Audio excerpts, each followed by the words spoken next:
વલસાડમાં જિલ્લા પંચાયત હસ્તકના પશુપાલન વિભાગમાં છેલ્લા ઘણા સમયથી ગાડીઓના ફિટનેસ અને રજીસ્ટ્રેશનને લઈને ચર્ચાઓ ચાલી રહી છે, જેમાં GJ15 G580 નંબરની ગાડીનું રેકોર્ડ મુજબ ફિટનેસ સર્ટિફિકેટ 2016-17માં જ પૂરું થઈ ગયું.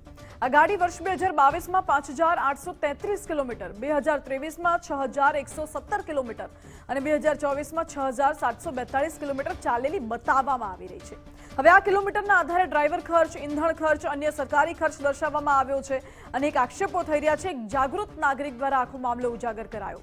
વલસાડના પશુપાલન વિભાગ હેઠળની સરકારી ગાડી જે નંબર છે તે જર્જરિત હોવાનું જાહેર થયું, પરંતુ 2022થી 2024માં સરકારી ખર્ચે જ આ ગાડી કુલ 33,000થી વધુ કિલોમીટર ચાલી હોય તેવું બતાવવામાં આવે છે.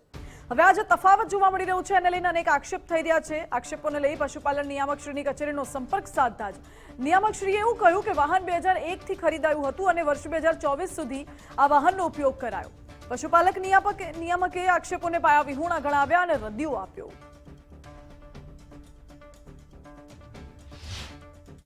મેં પશુપાલન વિભાગમાં એક આરટીઆઈ કરી હતી અને મને જાણવા મળ્યું કે વર્ષ 2021, 22, 23, 24માં ટોટલ આ ગાડી 18,000 કિલોમીટર ફરી છે.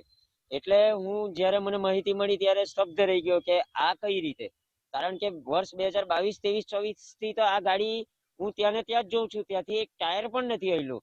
એટલે મને આમાં ખુલ્લો ભ્રષ્ટાચાર લાગી રહેલો છે અને હું હજુ પુરાવા મેળવવાની ટ્રાય કરી રહ્યો છું, જેથી કરીને મારો કેસ સ્ટ્રોંગ બને અને હું આની ફરિયાદ લેખિતમાં ડીડીઓ સાહેબને કરીશ. વાહન જે તે વખતે એનું રજીસ્ટ્રેશન રિન્યુ કરવામાં ન આવેલું હતું તે હકીકત છે અને ફિટનેસ પણ ઇસ્યુ થયેલ ન હતી.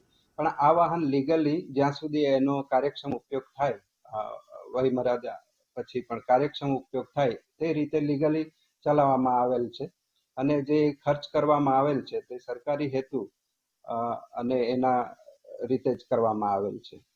આમાં કોઈ ગેરરીતિ થયેલ નથી. આ આક્ષેપો એકદમ પાયાવિહોણા અને ખોટા છે. ડ્રાઈવર અલગથી આ ગાડી માટે રાખવામાં આવેલ ન હતો, એટલે ડ્રાઈવરનો કોઈ ખર્ચ બુક કરવામાં આવેલ નથી.